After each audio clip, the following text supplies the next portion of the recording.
이번 주는 지난주와 함께 또 구원의 확신과 증거에 대해서 또 말씀을 나누기를 원합니다.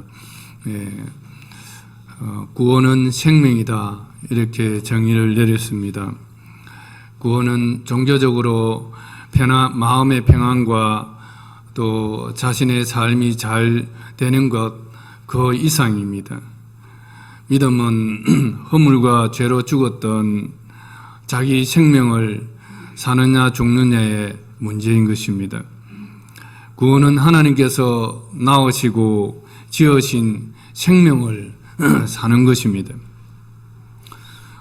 우리의 부모는 나를 낳아주실 수는 있지만 지으실 수는 없습니다. 여러분이 구분이 됩니까? 우리 어머니는 나를 낳아주시지만 지어주실 수는 없습니다. 하나님께서 지어주셔야만이 낳으실 수 있는 것입니다. 하나님은 우리 육신뿐만 아니라 성령을 통해서 영원한 새 생명을 지으시고 낳아주셔서 내 안에 넣어주셨습니다.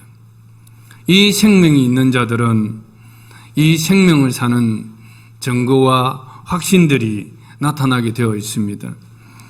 요한일서 5장 오늘 읽었던 1절 13절 말씀에는 하나님께로부터 난 생명, 하나님께로부터 난 생명을 가진 자의 그 증거들이 잘 나타나 있습니다. 그래서 오늘은 우리가 요한일서 5장 1절 13절에 있는 구원의 증거들을 통하여서 우리가 얻은 구원에 대한 확신들을 가졌으면 합니다. 1절에 보면 예수께서 그리스도이심을 믿는 자마다 하나님께로부터 난 자니, 하나님께로부터 난 생명을 가진 증거가 무엇입니까? 예수께서 그리스도이심을 믿는 것입니다. 여러분은 예수님이 그리스도이심을 믿습니까? 여기서 그리스도란 뜻은 어떤 의미가 있습니까? 왕이시다. 지금까지는 내가 왕이 되어 내 마음대로 살았지만 이제는 그리스도께서, 예수님이 나의 왕이다. 지금은 사람들의 방법이나 세상의 방식을 따라서 살아왔지만 이제는 선지자 대신 예수님의 말씀을 따라서 살겠다. 두 번째가 선지자입니다. 그리스도란 뜻은, 세 번째는 제사장이다. 죄와 허물로 죽었던 나의 죄를 위해서 십자가에 죽으심으로 내 죄를 사해 주신 영원한 대제사장이라는 것을 믿는 것입니다. 예수님을 그리스도, 즉 왕이시요 선지자시요 제사장으로 믿는 자마다 하나님께로서 난 자다, 그렇게 말씀하고 있습니다. 여러분은 정말 예수 그리스도를 여러분의 왕이시요 선지자요 또 제사장으로 믿으십니까? 그렇다면 이러한 그리스도에 대한 고백은 아무나 할 수 있는 것이 아니고 하나님께로부터 성령으로 말미암아 하나님께로부터 난 자마다 할 수 있는 거예요. 그래서 우리는 예수님을 큰 거부감 없이 그리스도라 이렇게 고백할 수 있는 것은 전적인 하나님의 은혜입니다. 하나님께서 여러분 영혼 속에 새 생명을 지어서 낳아주시고 넣어주셨기 때문에, 그 새 생명이 있기 때문에 자연스럽게 우리는 하나님을 아버지라 부르고 예수님을 그리스도라 받아들이는 것입니다. 두 번째가 하나님을 사랑하는 것은 이것이니,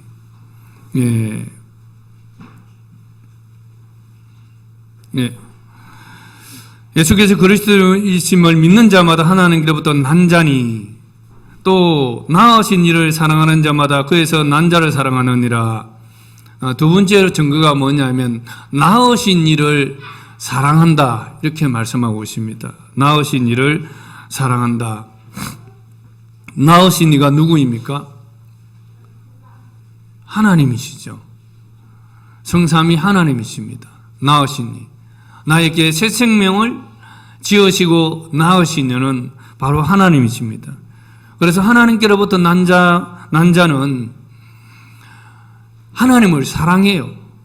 그냥 하나님이시여 이 말만 그냥 고백을 하는데도 벌써 마음에 하나님의 사랑이 느껴지는 거예요. 마음이 답답하고 우울할 때 특별한 거 하는 거 없지만 하나님 이름 부르고 하나님 제가 하는 것은 없지만 할 수 있는 것은 없지만 한 가지 할 수 있는 것 하나님 사랑합니다. 하나님 사랑합니다. 이 한마디에 모든 것들이 다 물러가고 마음이 평안해지는 사람, 이런 사람은 그 안에 하나님께로부터 난 생명이 있는 것입니다. 여러분 안에 이런 하나님께로부터 난 생명이 있어서 하나님을 사랑하는 여러분 되시기를 축복합니다. 세 번째가 하나님께로부터 난 자는 하나님께로부터 난 형제들을 사랑합니다. 낳으신 이를 사랑하는 자마다 그에게 난 자를 사랑하느니라. 피는 물보다 진하다. 생명은 어떤 것보다도 더 진합니다. 하나님께로부터 난 생명을 가진 자는 하나님께로부터 난 자들을 또한 사랑합니다. 요한일서 3장 14절에 보면 우리는 형제를 사랑함으로 사망에서 옮겨 생명으로 들어간 줄을 알거니와 죄와 허물로 말미암아 우리는 사망에 머물러 있는 자입니다. 죽은 자입니다. 그런데 그 사망에서 생명으로 옮겨진 것을 어떻게 알 수 있는가? 형제를 사랑함으로. 바로 형제를 사랑한 것. 하나님께로부터 난 형제를 말합니다. 사랑하지 않는 자는 사망에 머물러 있느니라. 그래서 하나님께로부터 난 자는 우리를 낳아주신 하나님을 사랑할 뿐만 아니라 또 하나님께서 낳으신 그 형제들을 사랑한다는 것입니다. 그래서 여러분 예수님 믿고 나면 제일 먼저 변하는 게 세상 친구들이 멀어져요. 그냥 세상 친구들이 예전에는 술 먹고 밤늦게까지 마시고 희덕거리며 즐거워했던 것들이 이제는 그것이 싫어져요. 그거보다는 하나님을 거룩함으로 부르는 하나님의 자녀들, 하나님께서 낳으신 형제들과 만나고 싶고 그들로부터 믿음의 증거들을 듣고 싶고 그들과 함께 격려하고 함께 있는 것이 그냥 좋아요. 이것이 예수 믿는 그 안에 거듭난 새 생명이 있는 하나님께로부터 난 생명이 있는 사람들의 특징인 것입니다. 그래서 형제들을 사랑하니까 형제들의 아픔이라든지 고통 이런 것들이 남의 것으로 느껴지지 않습니다. 그래서 누군가가 아파하고 누군가가 힘들어하면 돕고 싶어요. 그 형제잖아요. 여러분 맞죠? 육신 형제도 그러지 않습니까? 그런데 하나님께서 낳으신 그 생명이 그 안에 있는 사람은 정말 하나님께서 낳으신 형제들을 사랑합니다. 그래서 마태복음 오늘 우리 여러분 공동체 성경 읽기 한 부분은 마태복음 25장 나오잖아요. 그래서 자기도 모르게 형제들이 아프면 같이 아파하고 병든 자들을 신방하고 줄인 자에게 먹을 것을 나누어 주고 목마른 자에게 마실 것을 주고 이런 일들을 하게 되는 것이죠. 그래서 우리도 열심히 수고해서 모은 그러한 돈을 선교지에 보내고 하는 이유가 무엇입니까?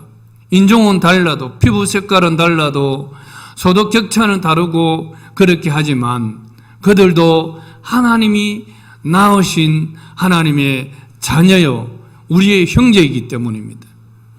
그래서 우리는 그들에게 나누는 것이 조금도 아깝지 않습니다.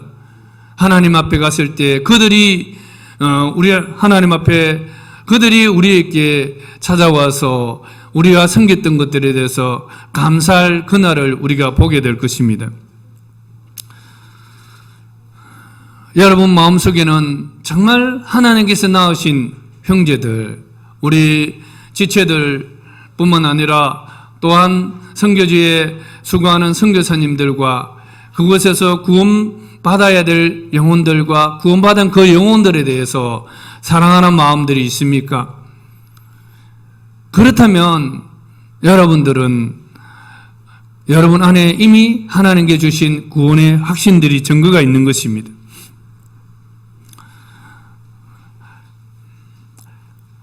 그리고 네 번째로는 하나님께로부터 난 자는 하나님의 계명을 지킵니다. 하나님을 사랑하는 것은 이것이니 우리가 그의 계명들을 지키는 것이라. 그의 계명들은 무거운 것이 아니로다. 하나님께로부터 난 자는 하나님을 사랑하고 형제를 사랑하는데, 하나님을 사랑한다는 것은 그의 계명을 지키는 것입니다. 그의 계명을 지키는 것입니다. 하나님께로부터 난 자는 그의 계명을 지키는 것이 무겁지 않습니다. 그런데 사람들이 신앙생활 하는데 하나님의 계명대로 사는 게 너무 힘들다고 그렇게 하는 사람들이 있습니다. 그것은 하나님께로부터 난 생명이 아직 없기 때문이 아니었냐 생각합니다. 하나님께로부터 난 생명이 있으면 하나님의 계명대로 사는 것이 무겁게 느껴지지 않습니다. 오히려 신앙생활은 정말 즐겁습니다. 재미있습니다. 하나님께서 내 안에 살아계시고 그 생명으로 신앙생활 할 때마다 하나님 하신 일들이 나타나니까 그 하나님의 뜻대로 이끌어 가시는 것을 내가 보고 느끼니까 이 말씀대로 순종했을 때 하나님께서 어떻게 하실지 생각하면 기대가 되는 거예요. 결코 무겁지 않습니다. 생명은 놀라운 힘이 있습니다. 하나님의 말씀은 1.1억도 없어지지 아니하고 반드시 다 이루어지리라 그렇게 말씀하고 있습니다. 땅 밑에 싹튼 그 생명은 자신보다 20만 배가 더 무거운 땅의 그 무게도 견디고 땅을 뚫고 나와서 자라가는 것입니다. 어떻게 이렇게 가능한 것입니까? 생명이기 때문입니다. 생명은 무겁지 않습니다. 우리는 생명이기 때문에, 우리 안에 생명이 있기 때문에 계명이 무거운 것이 아니라 가벼운 것입니다. 어떤 무게도 이겨낼 수 있는 것은 하나님이 우리 안에 지으시고 낳으신 생명이 내 안에 있기 때문입니다. 죽음을 이기고 순교할 수 있는 것도 바로 생명이 그 안에 있기 때문에 그 죽음의 무게조차도 무겁지 않다는 것입니다. 이것이 생명의 힘입니다. 우리가 얻은 구원은 바로 땅의 생명보다도 훨씬 더 큰 능력이 있습니다. 비교할 수가 없습니다. 이 생명이 있기 때문에 우리 인생의 이 무게 얼마나 무겁습니까? 여러분 인생 살아가는 것이 하나 해결한 것 같으면 또 다른 무거운 짐이 옵니다. 여러분 영업 현장에 사는 영업사원들은 매일 이걸 느낄 겁니다. 한 해 목표 채우고 나면 또 다른 목표가 있으니까 그 목표를 채우기 위해 살아가는 그 삶 자체가 너무너무 고달프고 힘들어요. 무거워요. 그렇지만 이 무거운 인생, 사람들마다 각양 모양은 다르지만 무거운 인생의 그 무게라는 것이 참으로 무겁습니다. 그 무게를 견디지 못하고 생명을 포기하는 사람들도 있습니다. 그러나 우리 안에 하나님이 낳으신 이 생명이 있는 사람들은 어떠한 무게라 할지라도 그 무게가 무거운 것이 아니라 가벼운 것으로 느껴지십니다. 왜냐하면 예수님의 생명은 그 모든 것들보다도 훨씬 큰 능력이 있기 때문입니다. 힘이 있습니다. 그래서 반드시 그것을 이기고 땅을 뚫고 나와서 열매를 맺는 것과 같이 우리의 모든 삶들 속에서 하나님의 영광을 드러내는 그런 삶으로 나타나기 마련입니다. 그래서 우리는 이 생명이 있기 때문에 하나님의 계명이 무겁지 아니합니다. 한번 따라하겠습니다. 그의 계명들은 무거운 것이 아니로다. 여러분, 우리 모든 지체들이 하나님의 계명이 무거운 것이 아니기를 축복합니다.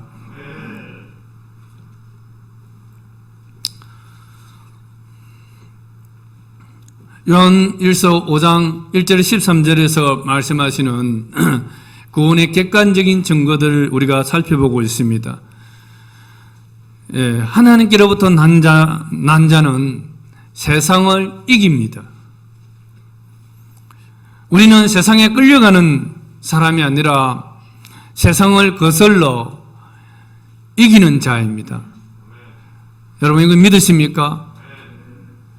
하나님의 생명을 경험해 본 사람들은 이것을 압니다. 우리는 세상에 휩쓸려 가는 자도 아니고 세상에 동화되는 자도 아니고 세상을 거슬려서 하나님의 뜻을 따라 세상을 이기는 자입니다. 히브리서 11장 37절에 보면 36절까지 믿음으로 산 사람입니다. 하나님이 지어지고 낳으신 그 생명이 그 안에 있는 사람들이 세상에서 믿음으로 살았던 삶에 대해서 증거하고 있습니다. 그러면서 어떻게 결론을 짓습니까? 이런 사람은 세상이 감당하지 못하느니라. 한번 따라하겠습니다. 이런 사람은 세상이 감당하지 못하느니라. 그 안에 생명이 있는 사람은 믿음으로 삽니다. 그래서 믿음으로 살아갈 때에 죽음도 핍박도 질병도 가난도 그 어떤 것도 권세도 권력도 그 어떤 것도 하나님의 생명을 살아가는 사람들, 세상을 거슬려서 하나님의 뜻을 향해서 살아가는 이 사람들을 멈추게 할 수가 없어요. 그래서 세상은 이런 사람들을 감당하지 못합니다. 왜냐? 그 속에 하나님의 생명이 있기 때문에. 이 생명이 있기 때문에 죽음을 두려워하지 않습니다. 사자굴 속에 들어가도 죽음을 두려워하지 않습니다. 풀무불 속에 들어가도 불을 두려워하지 않습니다. 우리는 죽어도 영원히 사는 하나님이 지으시고 낳으신 그 생명이 내 안에 있기 때문입니다. 육신은 탈지 모르겠지만 영원한 생명은 절대로 죽지 않습니다. 마틴 로이드 존슨 목사님이 십자가의 구속이라는 책에 보면 세상을 어떻게 정의하고 있느냐 하면 첫째는 하나님 없이 영위하는 삶, 하나님 없이 살아가는 삶을 세상이라 그렇게 말하고 있습니다. 두 번째는 육신의 정욕의 지배를 받는 삶, 이것을 세상이라 정의를 하고 있어요. 하나님 없이 자기가 왕이 되어 자기 욕심, 본능을 따라서 사는 사람들이 모인 곳이 세상입니다. 이런 세상에 우리가 동화되지 아니하고 오히려 하나님이 왕이 되어 하나님께 인도하시는 하나님의 그 뜻을 따라서 거슬러서 세상을 거슬러서 살아가는 이런 사람들이 바로 하나님께서 낳으신 생명을 사는 사람들입니다. 저와 여러분들은 이 생명이 있음을 믿습니다. 그래서 이 세상이 감당하지 못할 그런 사람들로 살아갈 수 있기를 간절히 축원합니다.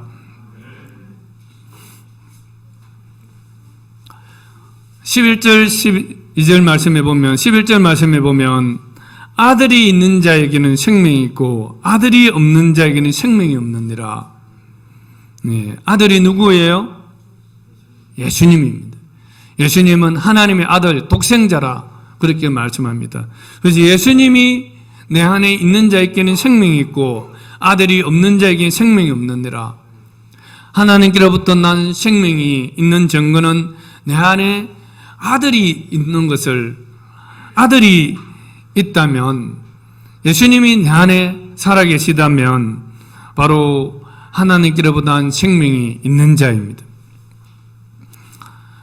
요한일서 3장 24절에 보면 그의 계명을 지키는 자는 주 안에 거하고 주는 그의 안에 거하시나니 우리에게 계신 성령으로 말미암아 그가 우리 안에 거하시는 줄을 우리가 아느니라. 예, 우리가 무슨 수로 내 안에 하나님의 아들이 계신 것을 알 수 있겠습니까?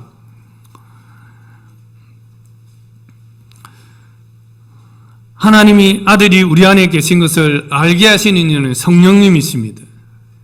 성령님께서 우리 안에 하나님의 아들이 계신다는 것을 알게 해주십니다. 그래서 날마다 우리가 성령을 의지하고 성령을 따라 살면 성령께서 내 안에 하나님의 아들이 살아계심을 증거해 주십니다. 여러분들은 이 하나님의 아들과 함께 동행하는 삶을 사시기를 축복합니다. 그리고 7번째로 하나님께로부터 난 증거는 자기 안에 영생이 있음을 압니다. 13절 말씀해 보면 내가 하나님의 아들의 이름을 믿는 너희에게 이것을 쓴 것은 너희로 하여금 너희에게 영생이 있음을 알게 하려 함이라. 여러분 하나님의 아들의 이름을 믿습니까? 그렇다면 너희로 하여금 너희에게 영생이 있음을 알라고 말씀하고 있습니다.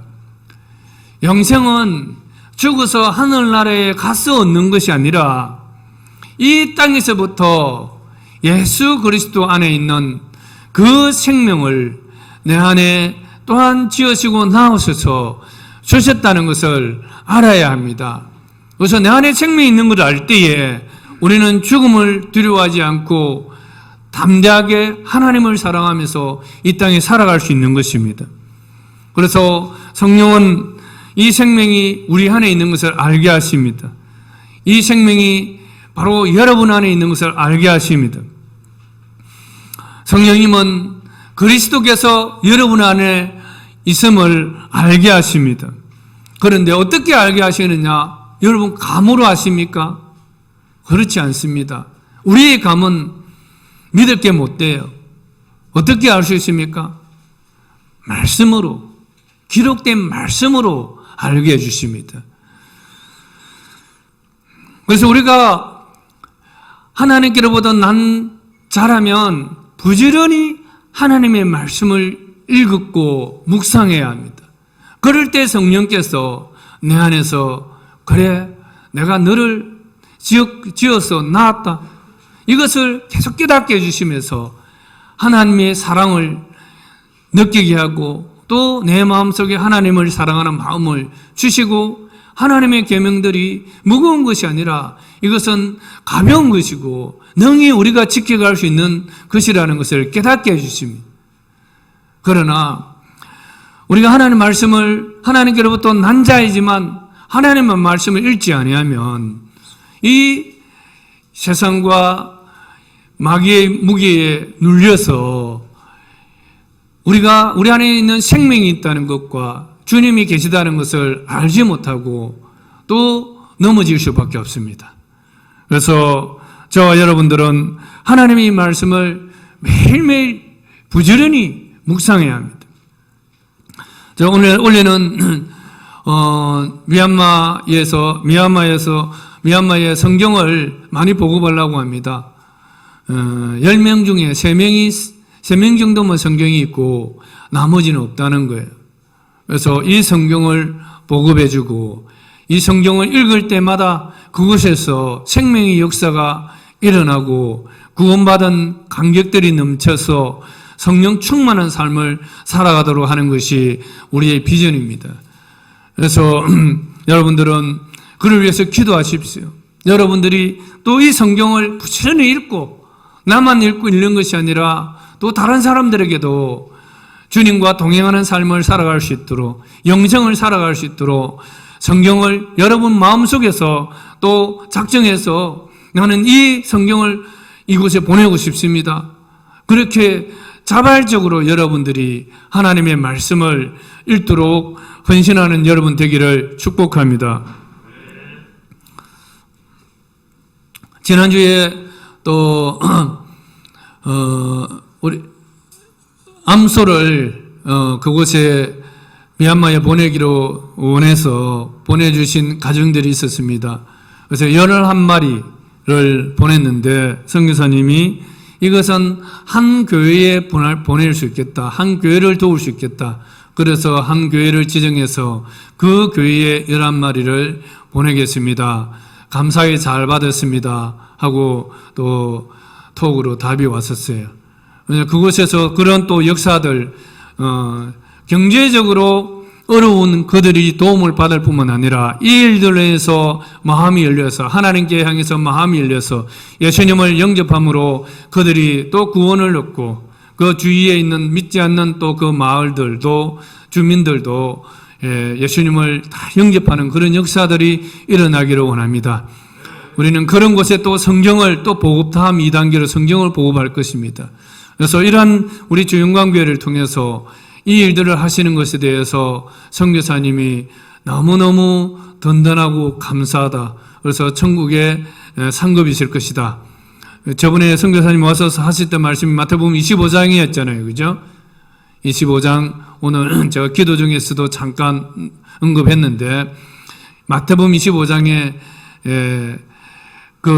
나왔던 그 말씀을 증거했습니다. 그래서 우리도 이런 나눔들이 그런 사람들 돕는 것들이 하나님께 하는 거라고 성경은 말씀하고 있습니다. 그래서 다 하나님께 상급을 받을 줄로 믿습니다.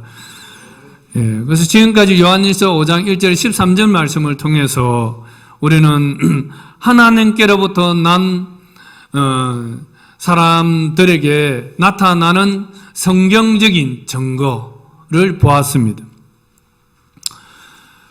근데 성경적인 이런 증거뿐만 아니라 하나님께로부터 난 자는 자기 안에 내적인 증거들이 나타납니다. 이것은 주관적이기 때문에 사람들마다 느끼는 정도가 달라요. 그렇지만 하나님의 생명이 내 안에서 자라고 내 안에서 예수님이 계시고 성령님께서 나와 함께 하시면 내 안에 계신 그 생명이 내 안에서 역사하는 것을 내가 느낍니다. 이거보다 더 확실한 증거는 없습니다. 휴거 왔을 때에도 많은 사람들이 요동했지만 저는 이 하나님이 내 안에 계신데 오늘 하나님이 나와 함께 살아가는데 하나님이 내일 오시든 오늘 오시든 언제 오시든 그것이 뭐 중요하냐. 바로 이것이 더 확실한 성경적인 증거가 내 안에서 이루어진 내적인 증거로 나타나는 것입니다. 그래서 여러분들은 이런 증거들이 있어야 됩니다. 성경적인 객관적인 증거만이 아니라 여러분 속에 하나님이 낳으신 그 생명이 사는 증거들이 나타나야 됩니다. 그 증거가 무엇입니까?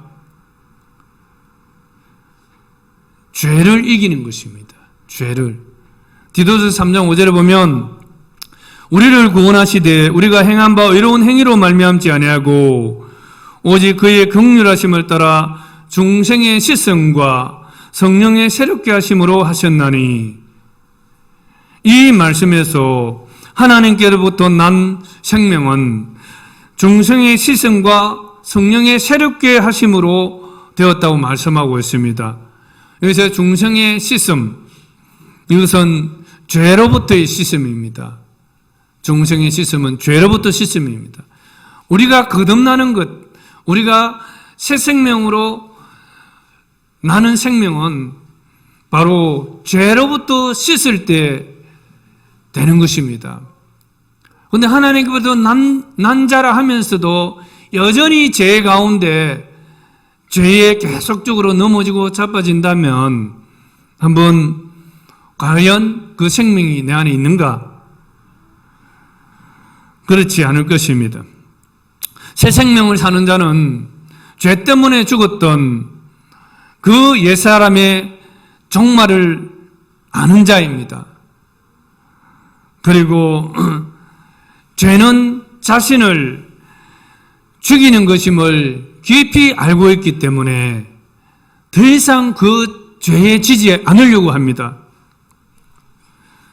새 생명을 사는 사람은 죄의 낙을 절구하지 않습니다. 죄를 보면 두려워 놀라고 죄를 피할 뿐만 아니라 죄와 싸워서 이기려고 합니다. 우리말 속담에 자라보고 놀란 것은 뭡니까? 소뚜껑 보고 놀란다. 그처럼 죄 때문에 내가 죽었고 영원한 지옥의 그 불구덩이에 들어갈 자신의 운명을 알기 때문에 이제 죄만 보면 지옥불의 트라우마가 느껴집니다.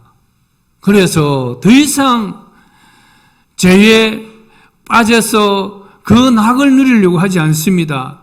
여러분, 죄는 어떤 유혹이 있습니까? 달콤함의 유혹이 있습니다. 그래서 죄의 낙이란 말이 그런 뜻입니다. 달콤함의 유혹이 있어요. 그래서 그 달콤함의 유혹 때문에 내가 죽었다는 것을 알기 때문에 이제 더 이상 그 죄를 생각만 해도 죄의 모양만 봐도 진절머리 나고 두려워서 도망치는 것입니다. 부득이하게 막다른 골목에 맞닥뜨렸을 때는 그 죄를 어떻게 합니까? 이깁니다. 싸워서 이깁니다. 피 흘리기까지 싸워서 이깁니다. 이기지 않으면 죽음이기 때문에. 이것이 바로 하나님이 낳으신 새 생명이 있는 자의 구원의 증거입니다. 여러분 속에 죄에 대해서 이러한 자세를 갖고 있습니까? 물론 한두 번 실수로 넘어질 수는 있습니다. 그러나 그 안에 새 생명이 있는 자는 넘어질지언정 거기에 그냥 자포자기하지 않습니다. 넘어진 것 혹시라도 누가 볼까 싶어서 부끄러워서 빨리 회개하고 돌이켜서 일어나서 또 죄와 싸우는 그 삶으로 돌아갑니다. 그래서 새 생명을 사는 자는 죄를 이깁니다. 죄가 무엇입니까? 에베소서 2장 1절에서 8절에 보면 죄는 세상 풍속을 쫓는 것이다. 그렇게 말씀하고 있습니다. 세상 풍속. 그래서 우리가 새 생명을 사는 자는 로마서 12장 2절 말씀에 보면 이 세대를 본받지 않고 이 세대라는 것이 세상 풍속을 같이 대치해서 읽어도 됩니다. 이 세상 풍속을 쫓지 아니하고 마음을 새롭게 함으로 변화를 받아 하나님의 선하시고 기뻐하시고 온전한 뜻이 무엇인지 분별하여 하나님의 뜻을 위해서 살아갑니다. 그래서 죄라는 것은 세상 풍속을 쫓아가는 것입니다. 하나님의 뜻을 분별하지 아니하고 우리가 그냥 세상 풍속대로 쫓아가는 이것이 죄라는 것입니다. 우리는 세상 풍속이 하나님께로부터 왔는지 아닌지 늘 분별하면서 깨어 있어야 합니다. 두 번째로 죄가 뭡니까? 에베소서 2장 1절에 8절에서 말씀하는 죄가 무엇입니까? 사탄을 따라가는 것입니다. 공중 권세 잡은 자를 따랐으니, 지금 불순종의 아들들 가운데 역사하는 영이라. 그래서 우리가 하나님을 왕으로 모시고 하나님을 따르지 아니하고 세상 풍속을 쫓고 세상 풍속을 지배하고 불순종하는 영들 가운데 역사하는 그러한 사탄을 우리가 따라가는 그것이 바로 죄입니다. 그리고 죄가 무엇입니까? 육체의 욕심을 따르는 것입니다. 사탄의 전수는 복잡하게 살지 마라.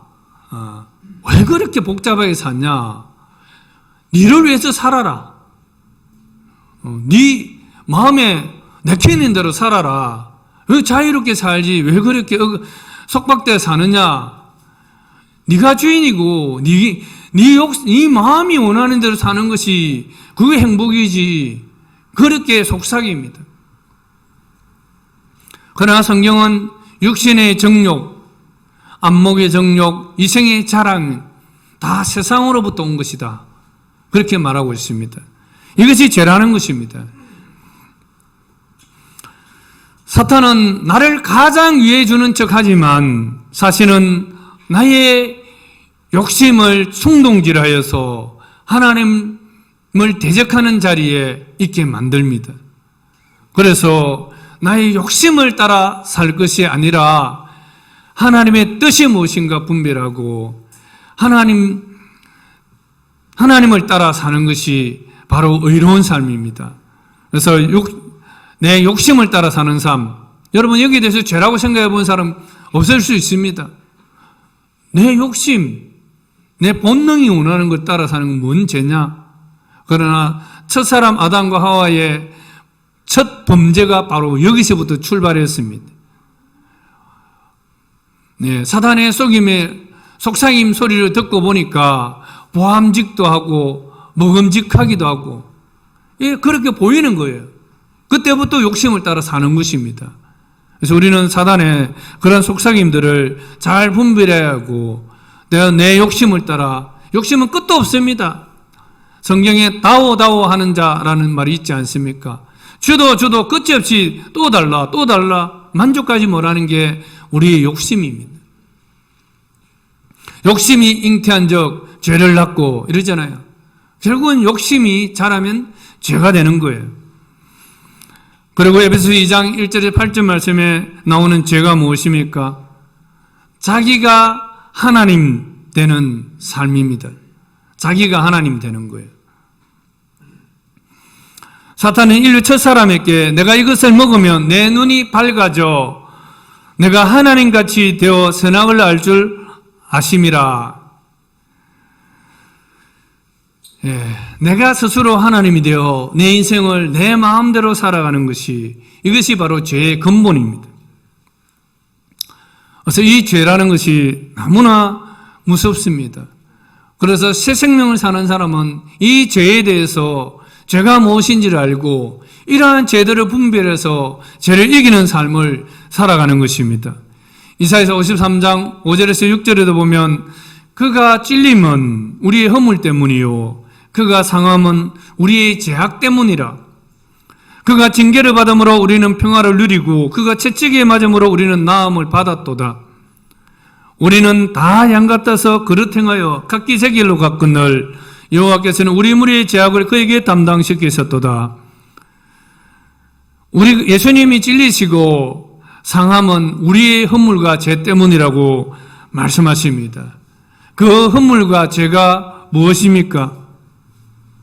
그릇 행하여, 바로 그릇 행하는 것이 허물과 죄라는 것입니다. 그런데 이 그릇 행하는 것이 뭐라고 말하고 있습니까? 각기 제 길로 갔거늘. 예. 죄는 그릇 행하는 것이고 그릇 행하는 것은 각기 제 길로 가는 것입니다.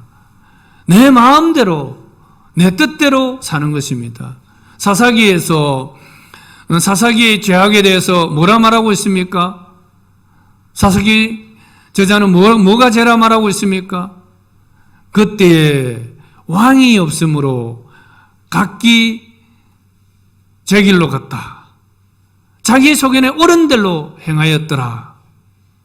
자기 속에는 옳은 대로, 지 생각에 옳은 대로 사는 것이 바로 그릇 행한 것이고, 이것이 죄악이라고 성경은 말씀하고 있습니다. 이 죄 때문에 예수님께서 십자가에 못 박혀 우리 죄를 대신 짊어지시고 죽으셔야만 한 것입니다. 이 죄악 때문에, 내가 각기 제 길로 간 이 죄 때문에 주님께서 찔리시고 주님께서 상함 받았던 것입니다. 우리 사람은 각기 제 길로 가서는 안 되고 하나님이 주신 그 길을 가야 합니다. 우리는 성공하는 것이 목적이 아닙니다. 성공과 실패는 주님의 손에 있습니다. 우리가 해야 될 것은 하나님 주신 그 길을 가는 것입니다. 그것이 바른 것입니다. 그것이 의의입니다. 우리 지원관계에 주신 하나님께서 주신 사명은 바로 하나님의 말씀입니다. 많은 교회가 있었지만 성경 읽는 교회로 하나님께서 세우라 하셨기 때문에 성경 읽기와 성경을 읽음으로써 거룩한 삶으로 변화되어가는, 이것이 바로 우리에게 주신 길입니다. 그래서 다른 교회는 뭘 하는데 저는 모릅니다. 하나님이 저한테 주신 것은 우리 성도들이 성경을 읽고 그 성경에 감동해서 하나님을 만나고 또 하나님과 같이 거룩하게 변화되어가는 삶을 살아라고 하신 것이 하나님 저를 통해서 주신 말씀입니다. 우리 주영광교회는 이 부분을 열심히 하면 돼요. 다른 교회 뭘 하는가 그게 중요한 것이 않습니다. 우리는 이 일을 하다 보면 하나님이 주신 길을 가고 있을 것입니다. 각기 제 길로 가는 것, 내 멋대로 사는 것, 내 속엔대로 사는 것, 이것이 바로 죄라는 것을 말씀하고 있습니다. 범사에 우리가 선을 행하고 살았을지라도 그 범사에 하나님이 왕이 되시고 하나님이 주인이 되지 않았다면 그 삶은 죄라는 것입니다. 그 삶은 그릇 행한 것이고 내 길로 간 것입니다. 우리 이 사실을 알아야 됩니다. 이 부분은 여러분 얼마나 삶 속에서 그 느낀지 모르겠지만 자기 속에는 옳은 대로 옳다고 여기는 이것이 죄라는 것입니다. 그릇된 거예요. 성경은 내 남편을 공경하라, 내 아내를 사랑하라, 이것이 하나님 주신 우리의 길이에요. 그런데 마음대로 내 속에서 나오는 대로 내뱉어버리고 행동하며 남편 사랑합니다, 남편 공경합니다, 아내 사랑한다 하면 이것은 거짓말입니다. 우리는 하나님 주신 말씀에 그 계명대로 사는 것이 무거운 것이 아니라 이 계명대로 가는 그것이 가볍게 느껴져야 되고 또 그렇게 살지 않는 것이 죄라는 사실을 여러분 깨달을 수 있기를 바랍니다. 그래서 이런 죄는 바로 하나님과 우리 사이를 가로막습니다. 이사야서 59장 2절에 오직 너희 죄악이 너희와 너희 하나님 사이를 갈라 놓았고 너희 죄가 그 얼굴을 가리어서 너희에게 듣지 않으시게 함이니라. 우리 인간의 고통은 우리 현실적으로 결핍이 많이 찾아옵니다. 그러나 우리가 결핍을 느끼는 이러한 고통들이 결국은 죄의 열매들입니다. 죄가 하나님과 우리 사이를 가로막습니다. 하나님의 모양과 형상으로 지음받은 인간의 행복은 하나님의 얼굴 빛을 비침받아야만이, 그 빛 안에 있어야만이 우리는 행복함을 누릴 수 있습니다. 여러분, 추운 겨울에 햇빛만 탁 비치는 그 향지에만 있어도 우리는 행복함을 느끼지 않습니까? 우리 인간의 행복은 이와 같습니다. 하나님의 얼굴빛에서 비춰놓는 그 하나님의 영광을 우리가 받을 때에 우리는 행복을 느낍니다. 그래서 인간의 모든 이 결핍들이 이 하나님의 얼굴빛을 보지 못함으로 죄로 말미암아 그것이 가로막힘으로 인해서 일어나는 것입니다. 주님의 빛이 비치는 곳에 행복이 있습니다. 아멘. 한번 고백하겠습니다. 주님의 빛이 비치는 곳에 행복이 있습니다. 우리는 하나님의 이 생명의 빛을 받고 사는 사람들입니다. 그래서 이런 하나님의 생명의 빛을 받고 사는 사람들은 하나님을 행복의 도구나 또 행복의 조력자로 삼지 않고 하나님 그 자체를 행복으로 여기고 살아갑니다. 그래서 하나님 그냥 눈 감고 지그시 감고 힘들 때 하나님 이 말만 불러도 하나님이 행복이 되는 거예요. 그래서 성경은 하나님의 얼굴을 항상 구할지어다.